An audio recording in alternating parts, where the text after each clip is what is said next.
Good afternoon, ladies and gentlemen, and welcome to the December Planning Committee. Are there any apologies for absence, please? I've got Mr. Holton, who is being subbed by Mr. Ellicott, Mr. Hopley, Mrs. Smith, Miss Stacey, and Mr. Olson. Are there any others? Is that it? No? Thank you very much. Declarations of interest or unaccompanied site visits or lobbying from members. Anything anybody needs to draw to our attention? No? Thank you.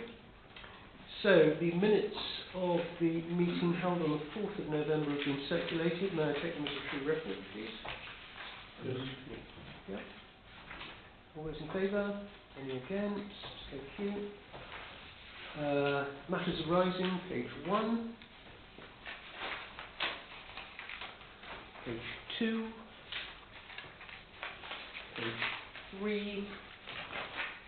And page 4.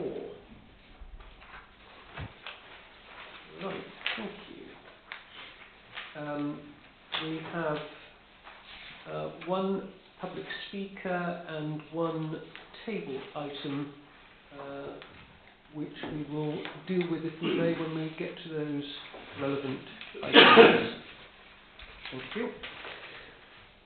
So, item 6 is appeal decisions. And the first is to note the decision of the Secretary of State to dismiss the appeal against the refusal of planning permission for the erection of 3 farm sheds at Slocum, Timberscombe. Mr. White. Chairman, thank you. I have got a slide just to show the buildings. In this case, the application was made retrospectively, so you get a nature of the buildings we're talking about. On the left side, there's 2 buildings either side of the track. They were subject of the application and subsequent appeal, and this is the log shed on the lower photograph. These are isolated buildings, and this was a factor which led to officers concerned with the application, together with their impact on the character and appearance of the area.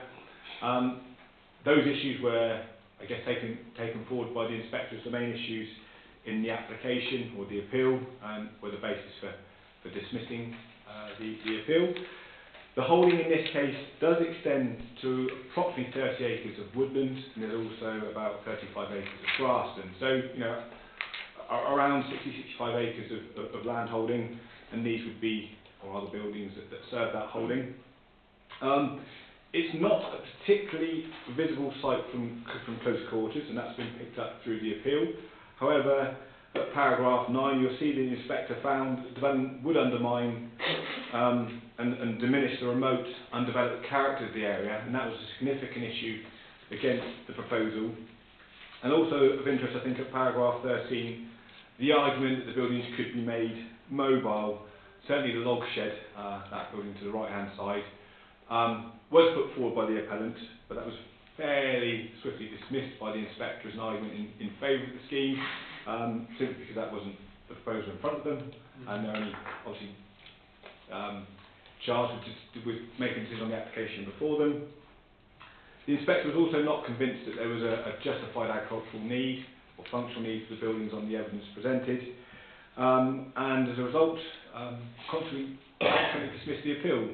So we're now left with those buildings on there. Officers are in discussion with the landowner to sort of work out next steps, and those discussions continue. He has informed us that the log shed will be made mobile, but again, that would be based on fact and degree, and we'll see where those discussions end up. Thank you, Chairman. Are there any questions on that one, please? Dr. Kelly? Presumably, if the outcome of those discussions is not successful, we'll have to be looking at formal enforcement action. Chairman, that's a very good point. It's slightly more complicated on the face of it, because the buildings have been there for some time, and we are charged with also trying to understand how long they have been there. It's quite a long-standing application before the appeal, so they are discussions we need to have, and we'll have to see how we can conclude that. Okay, but at the moment, the discussions around seeking removal. Thank you. Right. Moving on to the next one, 6.2, to note the decision of the Secretary of State to allow the appeal and grant planning permission with revised planning conditions at Middledean Farm Apprentice Day. Members will be aware of the long planning history on this one, and it is actually quite complex. Mr. White will fill us in. Thanks, Jamie. We've got another slide, this one, another couple of slides, just because I think this is particularly involves this scheme. Just to set some context, the farmhouse, or Middledean Farmhouse, is the building on the left of the road here. The barn in behind it is the building that was converted in. If I take us back to 2015, the proposal came forward to convert the barn behind, okay, so that building just to the left there, to convert it to a residential dwelling, ultimately, which isn't straightforward under policy, but the circumstances were, essentially what they did was move the residential accommodation from the farmhouse into the barn behind, and that meant the dwelling then became the holiday let. Quite often what we deal with on farm holdings is conversions of barns to holiday let. That's a straightforward route through policy, but the holiday let then goes in the outbuilding. Okay, there's the circumstance in this case where that the requirements of the occupier of the farmhouse weren't really met by how that property was laid out, and they saw an opportunity to better lay out a dwelling within the barn to meet their circumstances. And I think, you know, as a scheme as a whole, in terms of policy, that still works, because you're still ending up with a dwelling there and a holiday there. Okay, so we got to a point in 2015 where we thought we could want the planning permission. That had to be carefully controlled with conditions. So the conditions were essentially that the farmhouse, which is in the blue line here, okay, the property at the front, became the holiday let. So that's subject to now, well, in 2015, subject to conditions limiting the occupancy to holiday accommodation. The building here, which is in the pink area there, became the dwelling house. Okay, so there's a condition under the 2015 permission, condition 14, which requires the farmhouse to be a holiday let.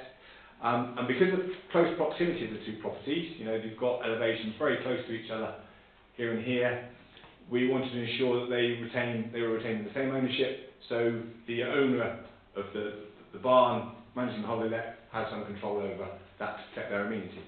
And that's where condition 15 came into play. Now, more recently we were faced with an application to remove those conditions, which would effectively mean take off the holiday occupancy condition of the main dwelling and allow them to be occupied independently of one another. So they're the two issues the inspector was looking at the appeal, i.e., you know, can those conditions fall away? The main issues with that obviously clearly are, first and foremost, the impact on our housing strategy, because they're asking essentially for an open market dwelling instead of a holiday let, and whether removing the link between the two was acceptable in terms of the living conditions. Now that second issue, to be honest, is a much less significant issue for us.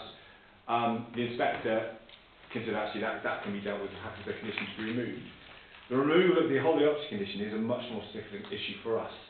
And I have to say I was quite surprised with the outcome of the appeal, and I think it's a concern for us that we need to sort of consider further, because the housing strategy of the National Park, as you know, is, look, we've got an exceptional approach to housing.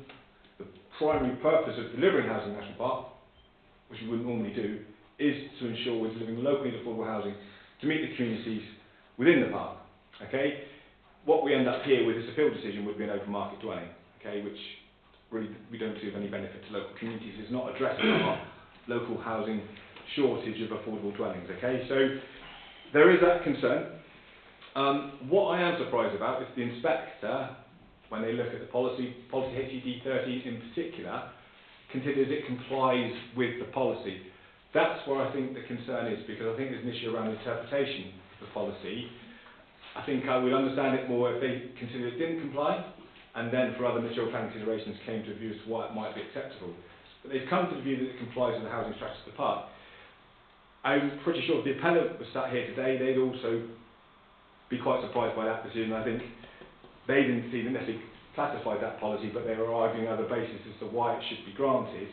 And if we look at the policy, point 1 in particular, I don't know how well you can see it, I can't see it that far from it, to be honest. You've got much better eyesight than me, right? Anyway, I can see it here, so we're fine. But yes, so Under paragraph 13 is where the inspector basically finds no conflict with the local plan, including this policy in front of us. Point 1 of that policy I don't think could be clearer, because it says permission will only be granted, or permission will be granted to the replacement of a whole occupancy condition with the agreement limiting occupancy to local persons and affordable housing needs, or an extended family dwelling. So I think that's quite clear. Yeah. This proposal does neither. Okay? The inspector's argument seems on the basis because the house is as big as it is, it's too big to be a locally affordable dwelling. Okay? He sidesteps the issue about subdividing by saying that's not been proved to be viable. I would argue that the onus on that would be the developer who is not viable. You know, there's nothing under policy that says that they can't or they shouldn't be required to subdivide. So I have a real issue with it. It has come as a surprise. It currently is what it is, but it is something that we as officers are seeking advice from our lawyers on in terms of the interpretation of the policy and the soundness of that, because the concern is the bigger picture across the park. This is problematic, I think. Thanks, John. So what you're saying effectively, if this allowed to stand, it would drive proverbial coach and horses through the plan? I think it causes us an issue, yes, certainly. Right. Mrs Nicholson. Thank you, Mr Chairman. I don't want to comment on that bit. I absolutely hear everything that's been said. I want to I want to comment on paragraph 15 in the inspector's decision, because that came as a surprise to me, and I think raises something that I don't think we particularly thought about. And if we need to, when we do a review of the local plan, clarify it, I think it would be a good thing. Use of the farmhouse as principal residence market dwelling has also been suggested.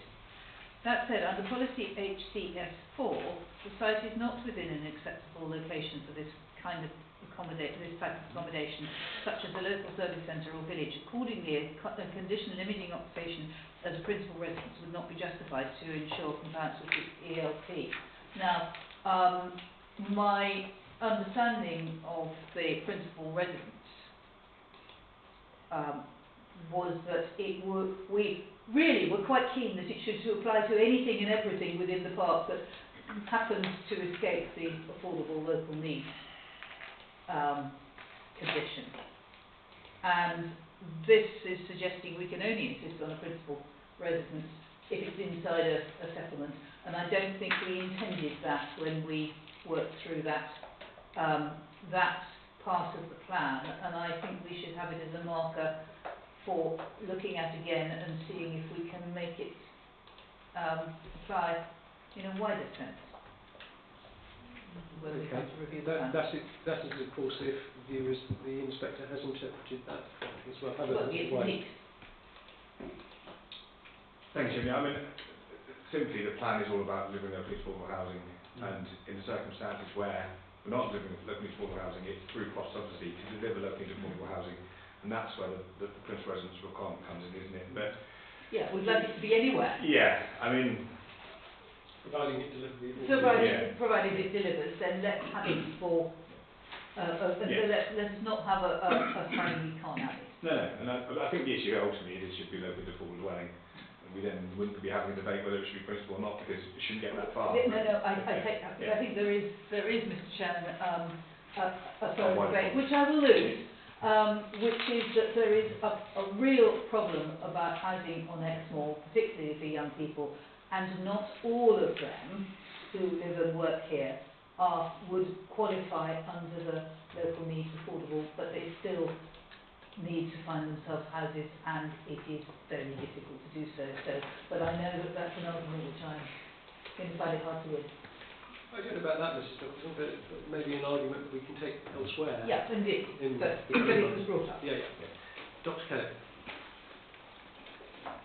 Reading it through, I mean, the inspector seems to be tripping over himself or herself to try and improve this one. And there is a fundamental conflict with policy here. I see the date of the decision. Is this one that we as an authority would wish to challenge? because I think it has some merits in challenging this decision, because the inspector, as we do, has to work within prevailing planning policy. We might have different views about how that policy may change going forward. They may be quite reasonable to amend it, but I don't think we want this policy to be interpreted in the way that the inspector's done. So I would certainly support, subject to your colleagues' view, your views of course, looking to challenge this particular decision. I do notice, I think it's the same inspector who dealt with the Hurlstone appeal, is it not? I believe it may be, I recognise the name. Strangely enough. So there's a good decision there, a very sound decision, and then we come with a decision like this, which I suppose raises some concerns about consistency of decision making anyway, at whatever level, which is a pity. But yes, I think there are far-reaching implications to this decision that we ought to consider very carefully. I think you're absolutely right, Dr. Kelly, and I think Mr. White can possibly update us as to where that currently is. Yeah, thank you. Jim, that's absolutely right. I mean, we are that concerned. You know, I think the Section 288 challenge is something we have to consider. That ball's rolling, so to speak, in terms of, you know, we have gone to our solicitors, and we're currently waiting to hear back on that. But I mean, in terms of timescales, you know, the next couple of weeks that decision needs to be made. Could you keep us advised? Absolutely. I mean, that will be an office decision, as I think, as to whether or not that challenge is made. But I would suspect around this table, members would generally be supportive of that challenge should it get to that stage, because I think it is extremely important to be able to test this decision against that policy, because if it is allowed to stand, then the precedent is really quite a difficult one for us. Mr. King. Yes, thank you. So, Joe, are you saying that the argument in here means that any holiday let that is bigger than a affordable dwelling size could legitimately appeal as being too large to be affordable? That seems to be... That's the risk. I mean, it does come back to each application has to be on its own merits, doesn't it? But this, you know, this is, in terms of the interpretation of policy, it seems to come down the inspector saying because it is as big as it is, that it wouldn't, you know, it wouldn't be a locally affordable dwelling. Okay, so that's the risk. That's why we're concerned, is because others would see this and see, I guess, to make some arguments. We have to look at those on a case-by-case basis, but this appeal decision really doesn't help when you're looking at those other cases. Mr. Trinos? Yeah, I agree. I think that we ought to do anything within our power to try and overturn this perverse decision that would just not. Well, sorry, not. It is unusual. Well, I certainly think we're in a position where we need to make sure we've got the legal advice, and if the legal advice supports such a challenge being made, then I think as members, my sense is that we would be very content with that challenge being made. Do you want a proposal for that, Chairman? So that I don't know that we need that, Mr. King, because I think it's an officer decision to be able to make that challenge. I think what we need to do is just to say we express our support without necessarily needing to be formalised. All right? Right. Thank you very much. So we'll see what happens with that one. But I suppose it is the case that the inspectorate isn't infallible, and that there are those occasions when one does have to just say, we need to be cautious about this, and if a challenge is necessary, it's necessary. After all, we have an inspector sitting beside you. A former inspector. You saw the light, he came back. So we move on to item 7, development management, and the first item is 7.1, 6925017, and this is the proposed conversion of existing double garage and storage areas into one bedroom ancillary accommodation single garage at Allendale, Brixton Park. And once this has been presented, we will then have the opportunity to read the letter, which I believe has been tabled in front of you. And this item is going to be presented by Mr. Rhodes. Perfect. Thank you, Chair. Good afternoon, members. This application concerns the conversion of an existing double garage and attached storage areas to create a one-bedroom detached annex at Allendale. Here is a location plan. The property sits in a relatively isolated position, around 200 metres east of the main built-up area of Dolverton, and it is surrounded by countryside with Pixton Park immediately to the east and south of the site. Here are the existing site plans showing the main dwelling to the east, with the garage building proposed for conversion located to the west of that building. And here are the existing floor plans and elevations.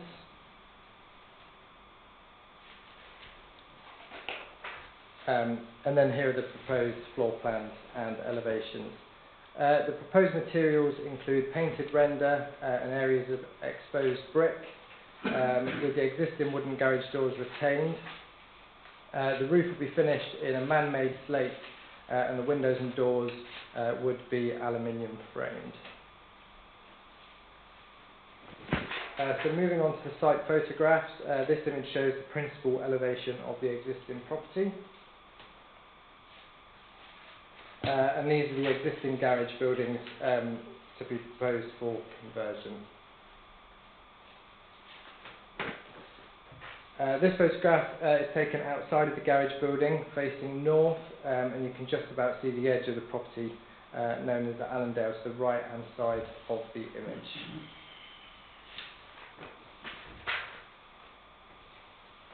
And here is a photograph that shows more clearly the relationship between the main dwelling and the buildings proposed for conversion.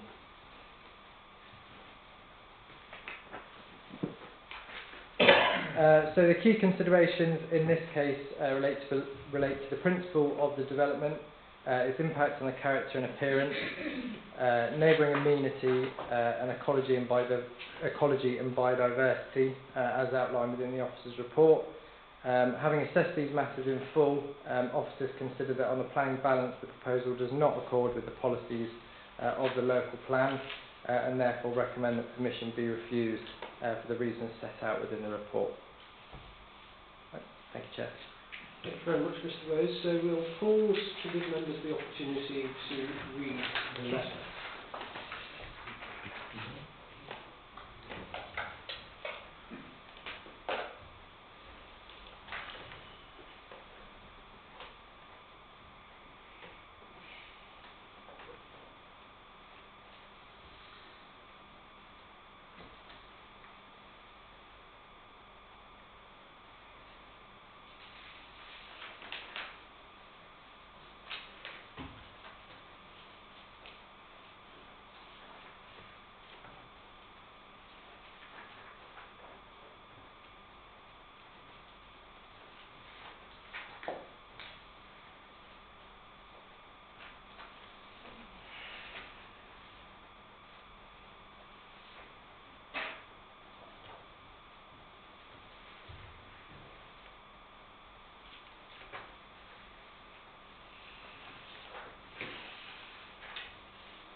Right, everybody having read that? So, member debate. Any thoughts, ladies and gentlemen? This item comes before us because the Town Council, the Dolverton Town Council, took a view which contrary to the officer recommendation. Mrs. Nicholson. At the moment, a question. One of the problems of size and massing, and one of the reasons for officers coming to the view that they have is about the double pitch roof, I understand. and the letter or email says that I'm happy to, that of no height increase in the building walls, I'm happy to make the roof single pitch in line with the current outbuilding if required. However, the suggestion at pre-planning was to make it double pitch. I did go and have a look to see if the pre-planning advice was actually included in the document, so we could have a look and see. I couldn't find it there. Perhaps you could talk about that a bit. Yes, so yeah, I don't believe they submitted the pre-app advice as part of their own submission, but there is a sort of principal issue with obviously having a pitch roof. Obviously it would be, at the moment the alternative is to have it as a flat roof as it currently stands, which I don't think would be particularly in line with policy either. The problem is that even with having a pitched roof, where it would possibly give off a slight more traditional appearance, obviously it would increase the height of that building, which then, you know, its relationship to the existing building that already exists there, the main dwelling, it would sort of visually compete with. There is also... she's talking about not raising the... Sorry to interrupt, but she's talking about the walls not going up. So if the walls are not going up, how is the roof going to be higher? No.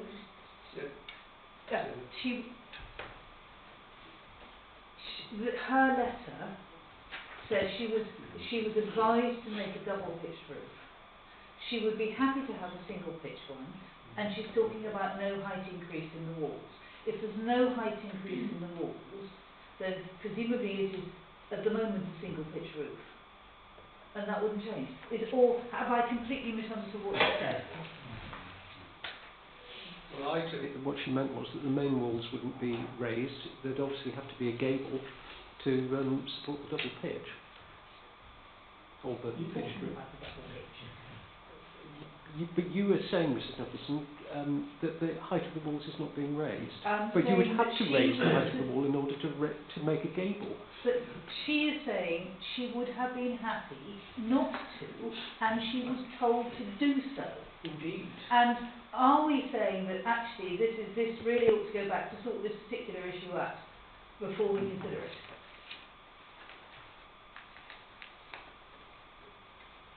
Mr. White and Mr. Rose, you have your argument, Mr. Nicholson. It's easier than me. I'm so sorry, sir. Chairman, I guess the pre-app has some relevance, but the application in front of us is what is in front of us. And almost similar to the inspection appeal decision, we're not charged with dealing with a different scheme in it. This is what they presented. Because they were told to. Well, no, they weren't told to. But this is... right, okay. That's the first bit. No, we didn't tell them to present the application. This is what the scheme is. I think the fundamental issue from Moss's point of view is the building that's there at the minute, and I think the photograph showed it best. Sorry, Joe, I don't know. That photograph. It's a very plain, unassuming, it's not attractive, but it's plain and unassuming, okay? It sits there rather quietly, I think, in the context of the dwelling house. And what they're proposing is something, it's larger in scale. I mean, you know, a pitched roof in the normal sense is actually encouraging it, because that's more traditional, but it has the effect here of making the building bigger, more prominent, more eye-catching, but it's not just the roof. It's a combination of the changes in fenestration as well, isn't it? So then it becomes something much different on the site, okay? Then, because of its scale and massive design, it competes with that host dwelling, and also think that competition, that change, results in harm to the principle of the dwelling being there. That harm translates to harm to the character of the locality. So, opposite, we've come down on the side of that, actually, we don't think this is acceptable. That's the recommendation in front of you on that basis, and we'd rather be tested in appeal, or if the applicant was so minded, you know, they could have discussions with us to make changes. And although it is perfectly acceptable if members said, actually, in our collective judgment, we don't believe that the development is out of scale and it remains subservient, and that would be a subjective judgment that you could argue this afternoon that makes it acceptable. If you wish to, I'm not suggesting you should, but I mean that would be a line that members could take. But the officer's judgment is, at the moment, it is effectively overbearing in relation to the host dwelling. Yes, good. Dr. Kelly. So the recommendation is refusal based on design, Yeah. scale, character. Yeah. It's not a concern about the use itself. Okay. If it was to be approved, would the officers be looking to condition? I think the answer might be an amended design, I have to say at the outset. Because if it's not a concern about the use but about the scale and the design itself, then it is open to go back to the applicant to encourage an amended design, and on that, which I think is what my colleague was saying here, and that would seem a reasonable compromise to try and negotiate. So I suppose my question is this: have those attempts been made to secure an amended design? And the second point is, if they have been, and if this committee decided to approve the scheme, would you be looking to condition the occupation to ancillary only? So there's two questions, if I could have an answer to those, please. Thank you. Yeah, so I think ultimately there is a test of whether the development would be able to be carried out just under its PD rights in the first instance anyway, and obviously the use in itself wouldn't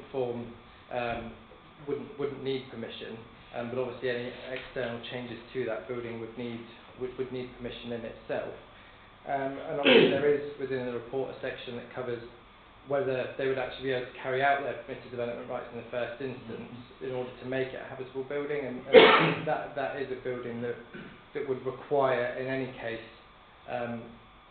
needing to have a lot of external alterations for it to be habitable. Yeah. And that's obviously a material consideration that's within there. But I think ultimately, yes, if we did get to a point where we would look to approve the scheme, we would of course condition it so that it would be ancillary to the main dwelling. Thank you. Right. Mr. Treenos. Thanks. Yeah. Going back to the actual application that's in front of us, and I'm looking at the moment on the website at the proposed scheme, and I can quite understand officers' concern because it looks dominant in its setting and quite a contrast to the sort of low impact current garages that are there. This looks like a Malibu beach house or something. It looks visually a huge impact, but maybe that's just the quality of the illustration.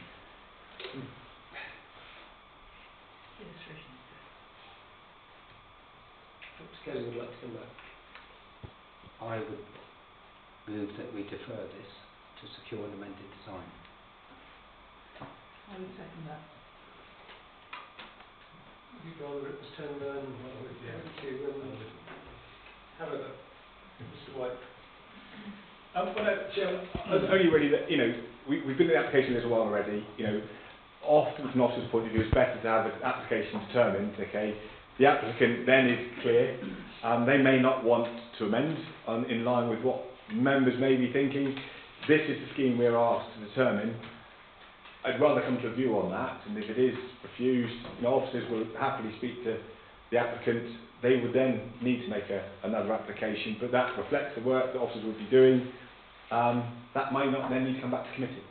That may be something that the consultees officers are happy with, that then saves us all time in the long run. But obviously deferring it doesn't give the applicant the opportunity to appeal. They might not want to amend the scheme.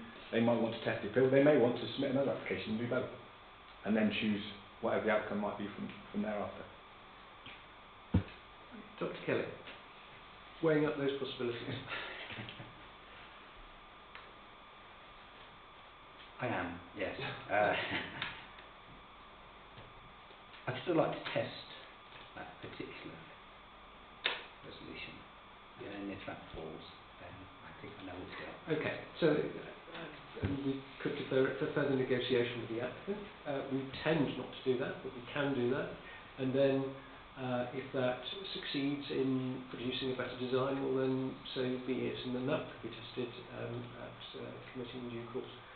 And a less dreadful computer-generated potential illustration. That's a possibility. So look, deferral is moved.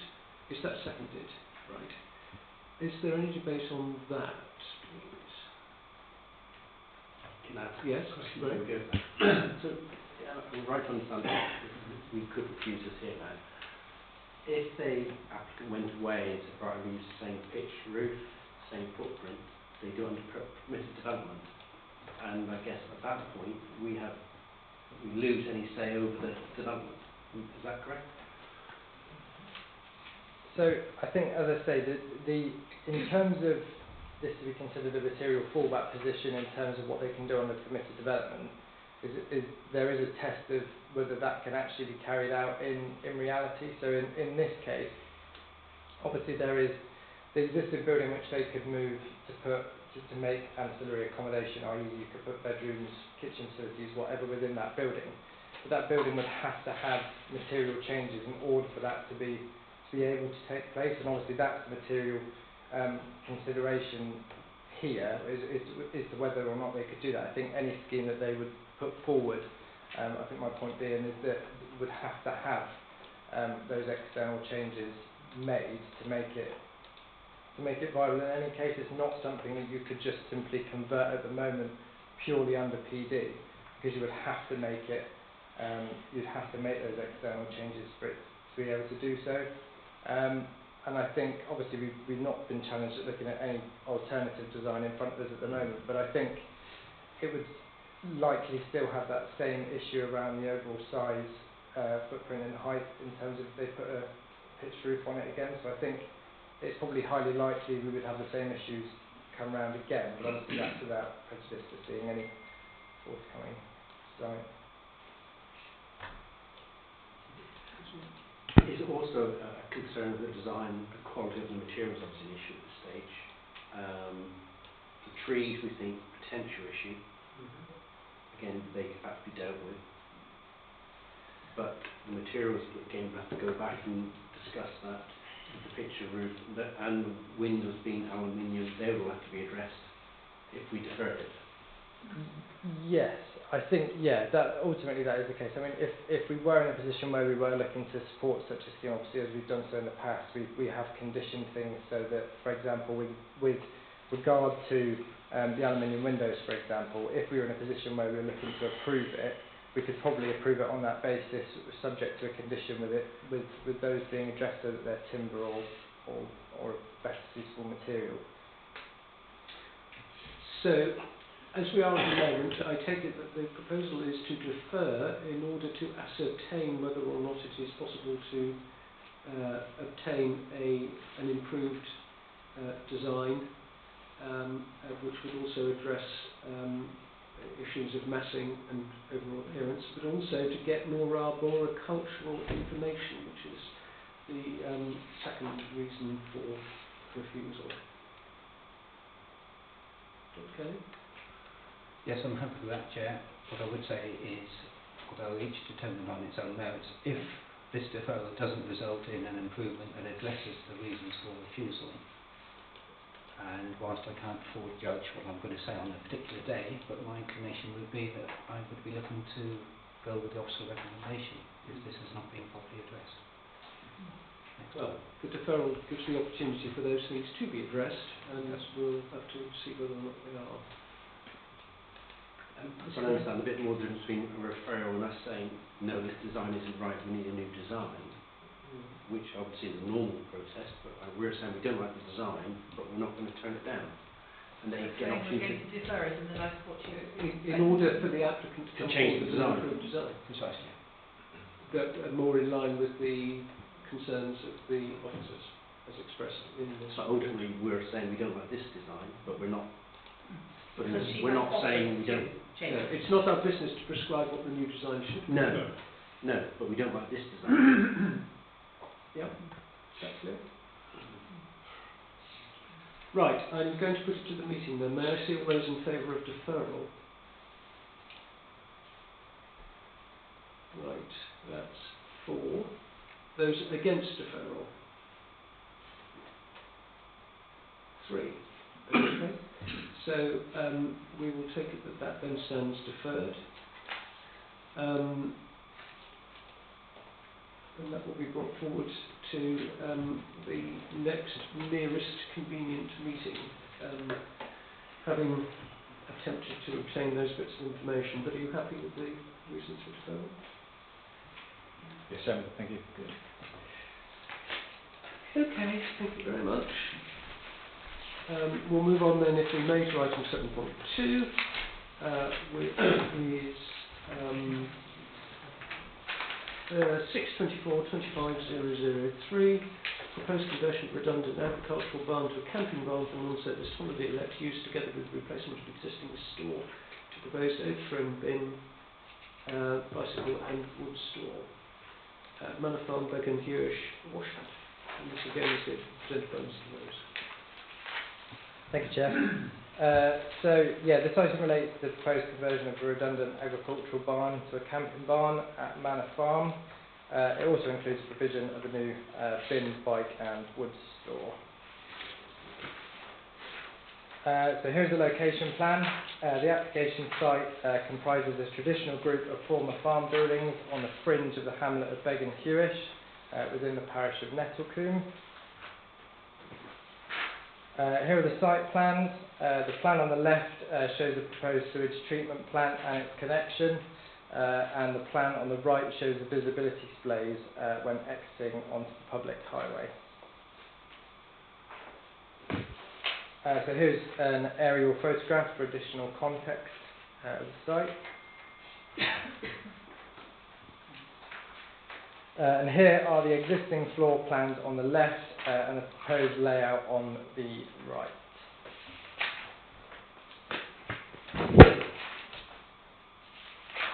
So this is the existing north elevation on the left, and again the proposed elevation on the right.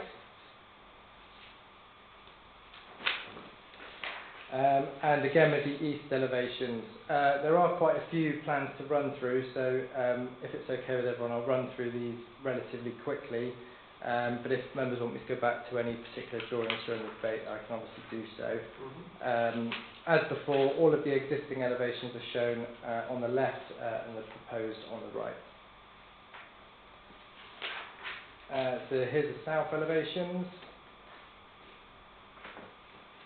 the west elevations, the proposed, existing and proposed roof plans, a section plan of the proposed barn, and finally the store. So here are some photographs of the site showing the existing buildings and the condition of the barn proposed for conversion.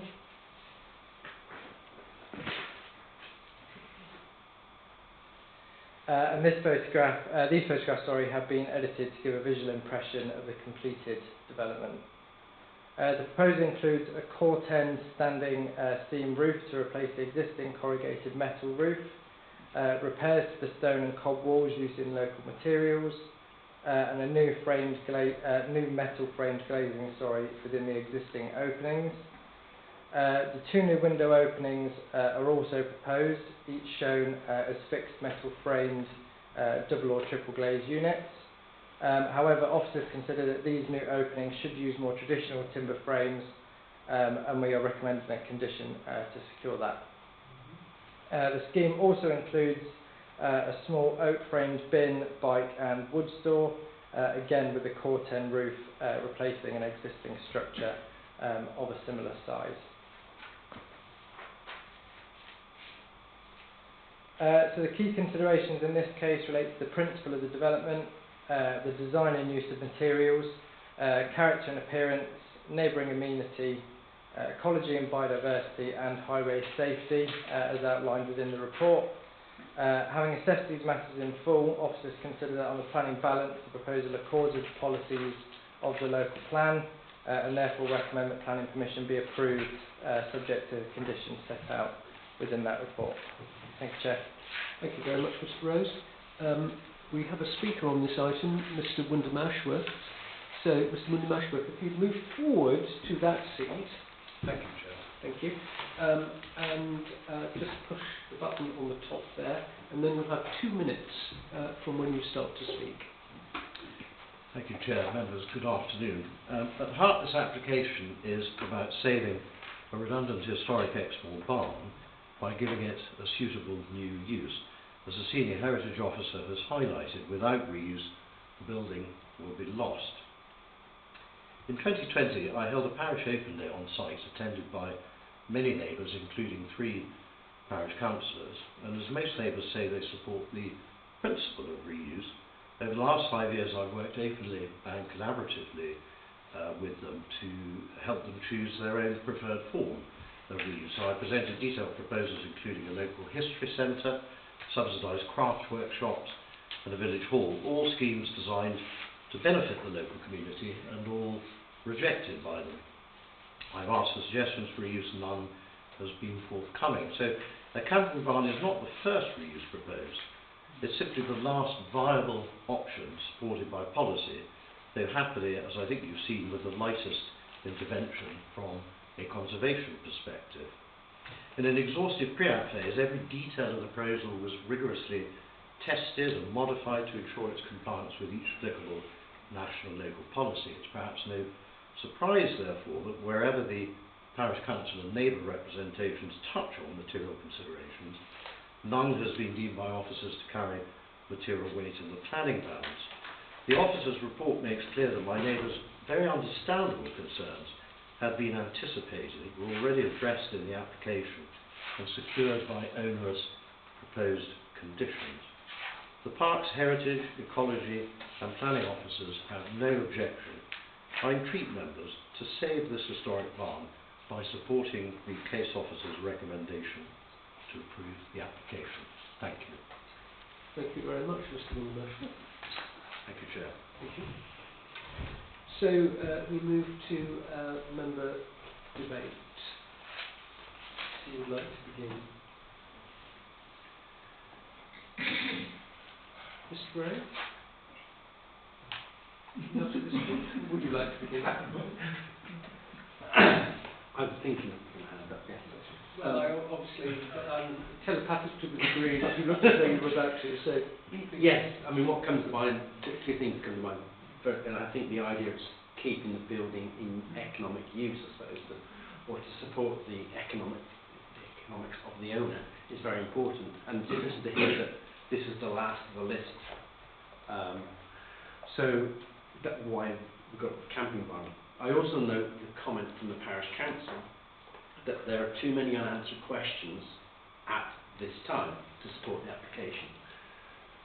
My feeling is that the officers have answered most of those questions, and they're obviously not here to answer, but my feeling is as they've gone through and answered the questions, they might have a different view. So my view is yes, I do support it. The one issue seems to be raised about collection of rubbish, but I'm not sure that's a planning issue. So no, I support it generally. I smile at the comment of concern that people won't turn out with a pack of cheese sandwich and bottles of lemonade. Not really relevant to the meeting, but they smile. So no, so I feel that the issues raised by the parish council and the neighbours have been addressed quite well by the officers. So I thank you for that. okay, thank you, Mr. Gray. Dr. Kelly? Yes, that's interesting comments there. The main concern of the parish council seems to be a conflict with policy HCD13, which refers to possible changes once that holiday let's been barn conversion has been approved. But as has been mentioned a couple of times this afternoon, we have to consider the application before us, and in terms of the parish council's concerns, I think those have been addressed by looking at the applications before us, and on that basis I'm happy to support the recommendation. Are you happy to move it? I'm happy to do so, Chair. Right. Well, seconded by Mr. Ellicott. Does anybody else wish to speak, please? You feel that the officer's report is clear enough? Right. In that case, may I see all those in favour of approval? Right, thank you. Memcom. Thank you very much. Sounds through.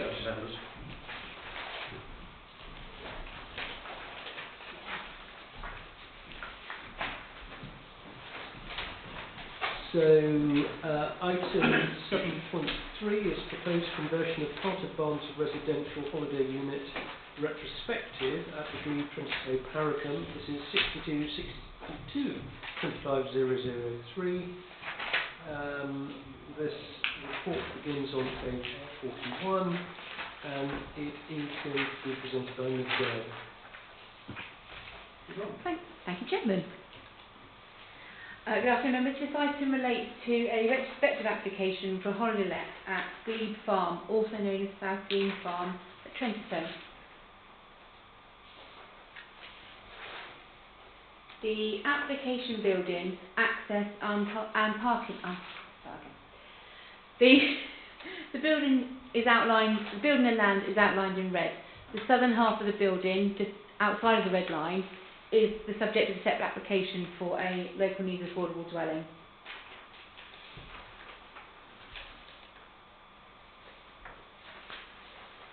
The smaller location plan, which is probably can't see that well, but look at the oh there going well. The parking area is and access is here, so you can see my mouse is here, and the garden amenity area is just here, just south of the building. There is also a septic tank that is located here.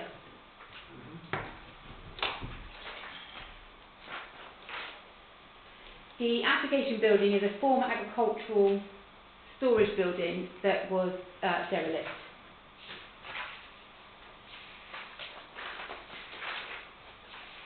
The retrospective holiday let relates to the, as I previously said, relates to the northern half of the building only, which is just here. This half here that is currently screened at is that's subject to the separate application for local needs affordable dwelling. The building has a natural stone exterior under a natural slate roof with timber doors and timber frame windows. The holiday let unit provides a utility and lounge kitchen area at ground floor and two bedrooms and a bathroom at first floor. This photo shows the northern elevation of the building with the access and parking area in front of the double doors here, which are for the lounge kitchen area at ground floor.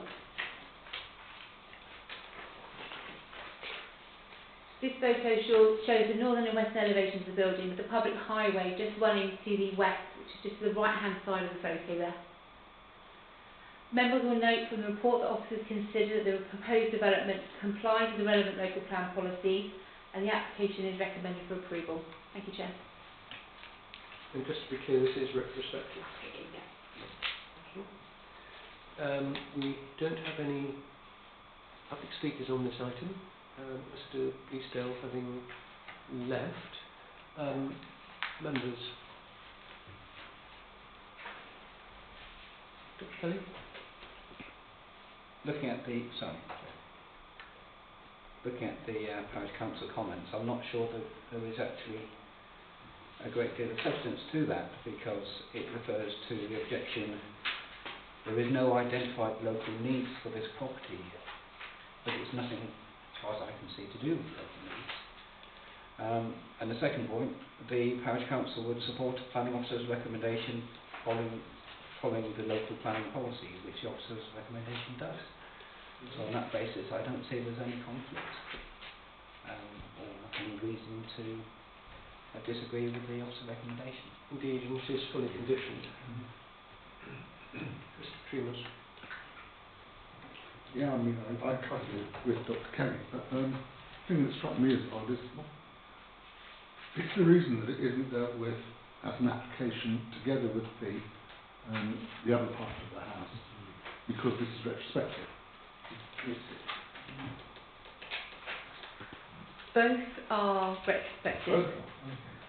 The local needs affordable will be subject to Section 106 agreement, which they're currently working through, and it's not ready yet. There's been some delay, and so they submitted it as two separate applications. We are considering the first option. Mr. Dean. Yes, Chairman, I'd like to propose that we accept the officer's recommendation. I quite agree that the question's been answered by the officers, so there's no reason not to approve it. Okay, is that seconded? By Mr. Bray. Is there any further discussion? I see all those in favour then of approval. Right, again, pass an MCON. Thank you very much. And then the final development control item, which is on page 60, is 614-25-006. Application under Regulation 3 of the Town and Country Planning, General Regulations 1992, for the variation of Condition 8 of application reference 61410-110 to permit alternative management plan for tree shelter belt at Country. Mr. White. Thank you, Chairman. These are, I guess, sometimes unusual applications because essentially what the application has to do is seek planning permission for what was originally granted, i.e. the wind turbine in this case. The wind turbine was granted subject to conditions. Condition 8 of that permission dealt with how a plantation next to the wind turbine would be managed, okay, because that plantation, when we were sat as committee members, were very keen that it was managed to prolong it into the future because it was important context to that wind turbine. It helped set it in, it provided a backdrop from some views and a screen in others. So the plantation was a significant part of why we felt the wind turbine was accepted in the first place. But how that woodland was managed under the condition 8 of the original permission needs to change because over the time since the condition of the woodland has changed, so we now need to look at how we manage that woodland differently going forward to ensure the plantation is protected as we move over the next decade and more. So the application comes about to vary that condition 8, but it has the effect of granting planning permission for the wind turbine again, but with a different management condition for the woodland. Okay, so hopefully that makes sense. So it's at Pin Creek. The woodland is obviously the area outlined in red there. It lies to the left-hand side or west of the main Pin Creek Centre buildings. So that photograph is probably the most helpful one.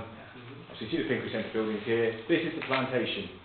Okay, the wind turbine is behind it, so you can't really see it in this shot. But it's the Sitka spruce trees in there, the tall oak trees, which are suffering. They've got to an age now where they're of such a height, there's not much coverage of the tree below the higher points there. They are suffering from wind throw. Okay, so the proposal now is rather than managing those trees is actually to fell those trees. Okay, but then replant and restock the wood. Which I think this is probably the clearest way to show that. So the Sitka spruce are within the red, yellow, largely within that yellow outline there, okay? They will be clear felled, okay? But the areas to the north and south has got existing broadleaf trees in there.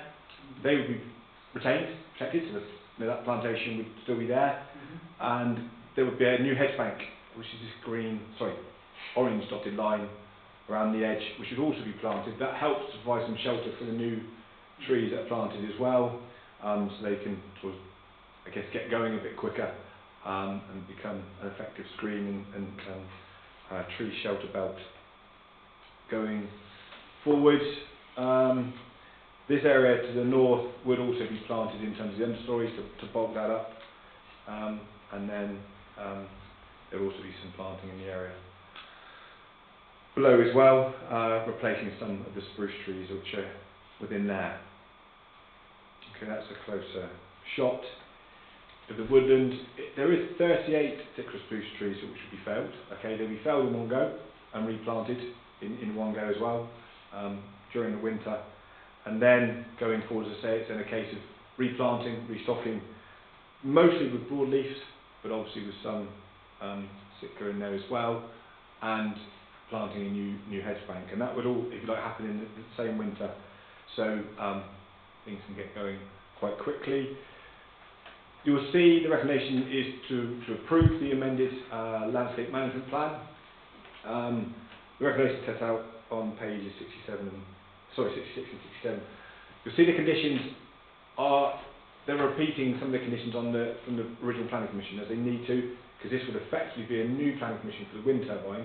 But as I say, with a condition which allows the woodland to be managed differently, it's important to repeat those conditions of the original permission, because they would then apply to the new planning commission. If we don't repeat them, they fall away. Okay, so we do need those on there, and that's why sometimes it looks a bit peculiar that we're then talking about conditions related to the wind turbine when we know we're dealing with this change to how the woodland's managed. But that's why they're on there. Thank you, Chairman. Right, thank you very much. I think this is straightforward.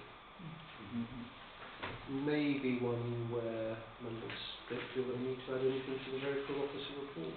Quite like to close it. Right, Mrs Nicholson would like to propose it. Is it seconded by Mr Ellicott? Does anybody else wish to speak to it? In that case, are you all in favour of the application? Thank you. Sure. Wonderful, thank you. So we now move to item 8, which is the local list of requirements for the submission of planning and other applications. And so we've got a full report here. Those of you who are members of parish councils will know that this consultation has been ongoing and that there have been a wide range of responses, and we're now going to be told further about it by Ms Dale. Thank you, Chairman. This item relates to the local list of requirements, the submission of planning and other applications, and the recent consultation that we've just undergone. In September, members agreed to start public consultation on the local list of requirements document. Public consultation period ran for 6 weeks from the 11th of September until the 10th of November. 27 responses were received in relation to the draft document. The comments raised and officers' response to those comments are included or have been included within the addenda papers. The draft document has been updated where appropriate, including a list of the current Section 106 agreement legal fees, updated links for sustainable drainage guidance, and reference to the current service charge introduced by the planning portal. It is therefore recommended that the requirements for the submission of planning and other application documents be adopted. Thank you, Chairman. Thank you very much. I love the comment from one of the respondents, things do not last forever.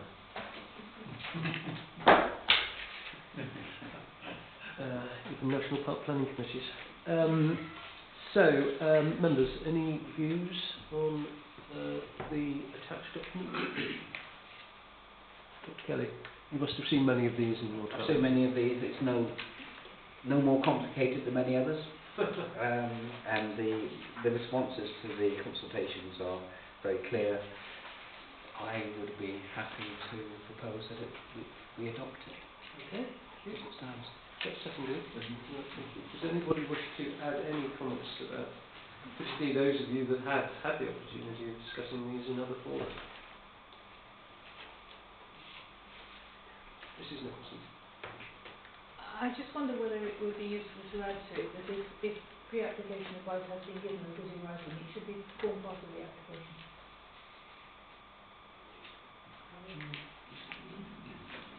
But just for clarity.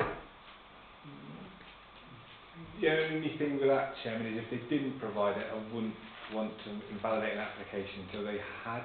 No. If they had had it, then it should be included. The consequence would be, if they don't provide it, we wouldn't validate the application until they did. It wouldn't mean they couldn't, but I wouldn't want to make it. No. I do see that. On the other hand, it might make for clarity. Well, indeed, but I think. Must it be a requirement for the planning authority to provide it? Well, the thing is, it is advice. It's not. We're going to put this down as a.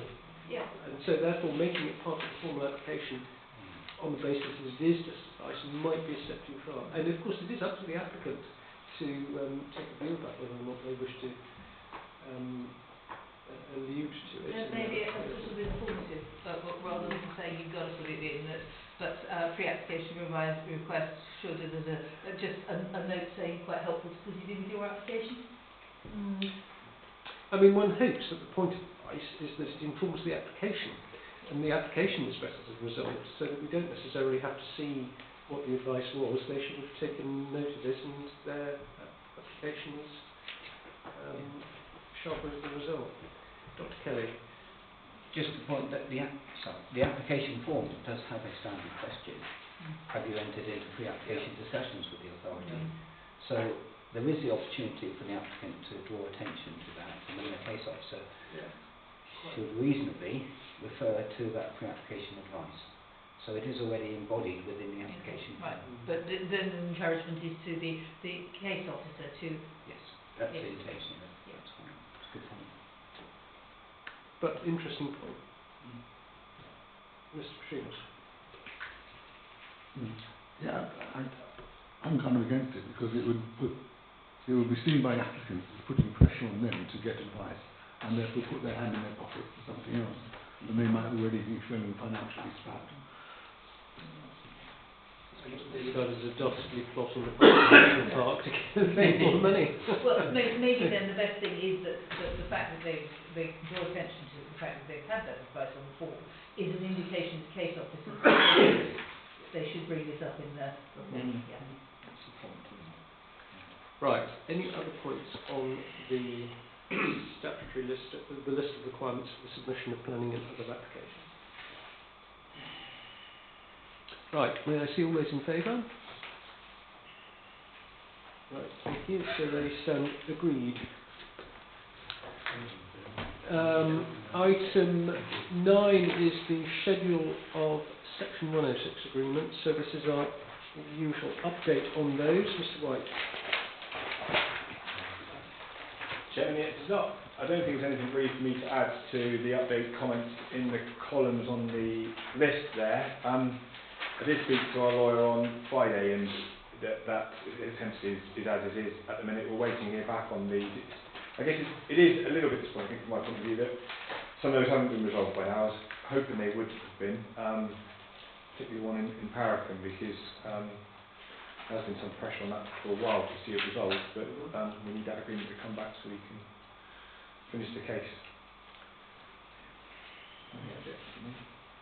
Any questions on the 106 list, please? Again, it's very helpful for us to have an update on that. Okay, delegated decisions, item 9,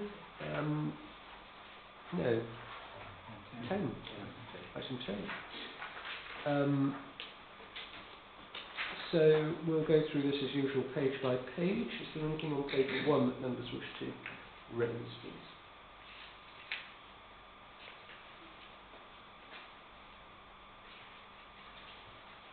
Anything on page 2?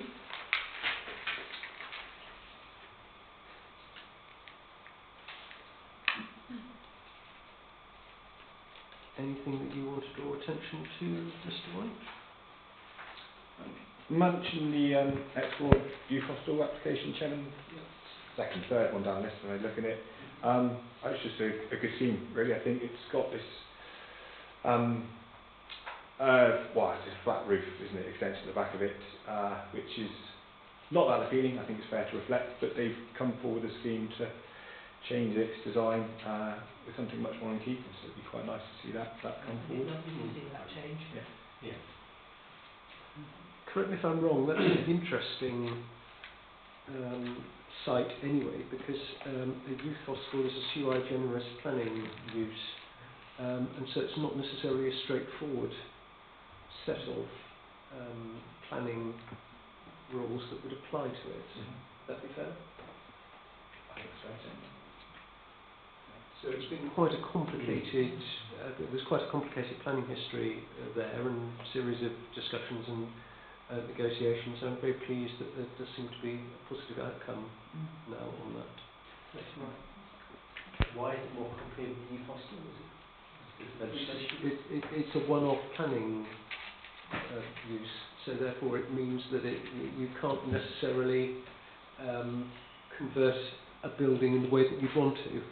Or you would think would be immediately obvious because of the restrictions there are as a result of it being a sui generis use. Right. Is that broadly it? I think so, Chairman, yeah. That's near enough. There's floodplain issues there as well. It's not a straightforward site, but it's, you know, this is a positive scheme, and as I say, it'd be good to see it come forward. Yes, hence where you get a lot of local comments wouldn't understand the difficulties of that building. But yes, that would be good news to spread around the village. Yes. And it's really good to get rid of that horrible stinky damp, nasty thing that's there. Yeah. Okay, anything else on that page? Mr. White? No. The third page?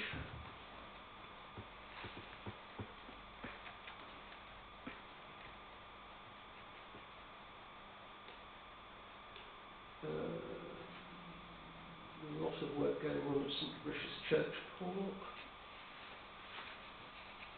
which I'm sure we're interested in from the heritage asset point of view. Yes, Chairman, and Historic England's been heavily involved in this site as well, because obviously it's a particularly important listed building. But it, you know, it's a scheme to put some PV panels on the church, so it's sort of mixing modern with old. It wasn't straightforward. It did need some attention, but pleased to see we're able to get to a consensus in the end and grant planning permission.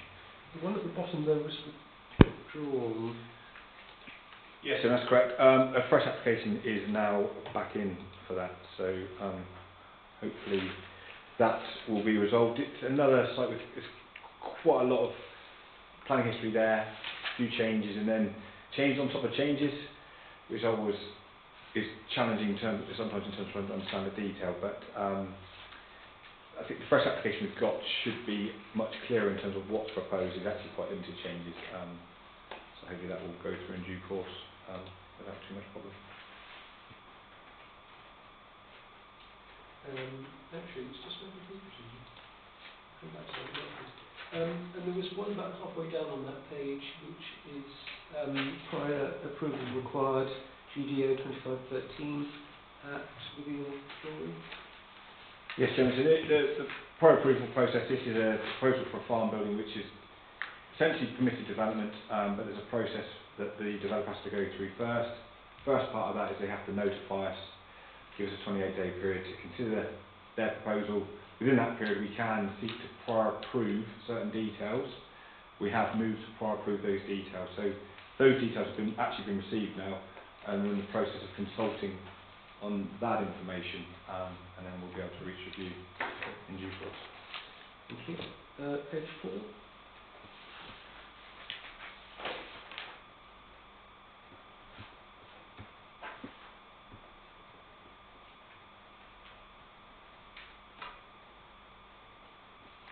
And page 5.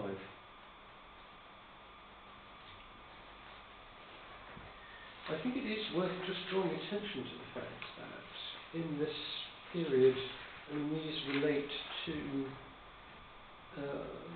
middle of October, I suppose, 2008 or October up to the 14th of November.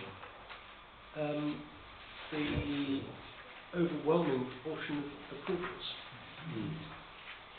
And you know, the National Park is often perceived as being a block on development, but I think we actually see list on list, month after month, which shows how many approvals are actually granted.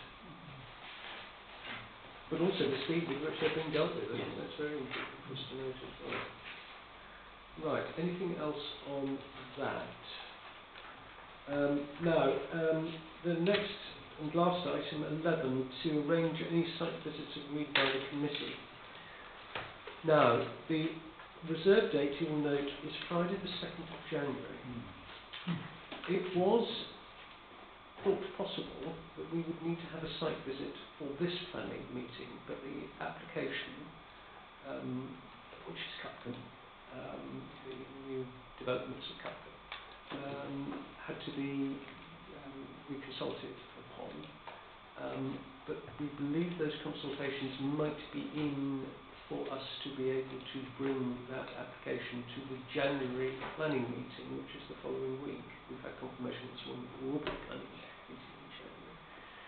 That being so, if that does happen, we need, I think, to have a site visit for It's one of those important applications in the national park context that we really ought to visit. But we need to know that on Friday the 2nd we will have enough people to make such a visit worthwhile.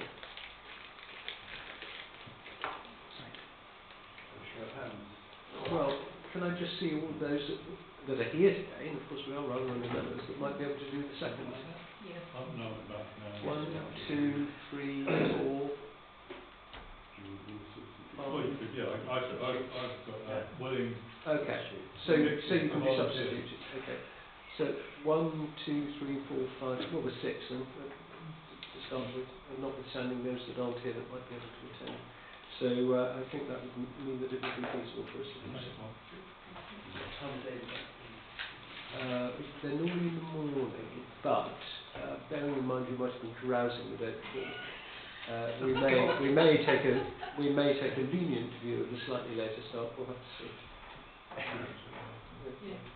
I think he's thinking about you, Joe. My reputation goes before me, obviously. If there's nothing else, ladies and gentlemen, I will declare the meeting closed, wishing you all a very happy Christmas and a prosperous 2026, and thanking the planning officers again for their sterling work in making sure that this planning committee is very well served, and indeed the planning for the national park is second to none. So we do thank you all very much for that. I did have a question actually, which I'm going to pose once I close the meeting. Thank you all very much indeed.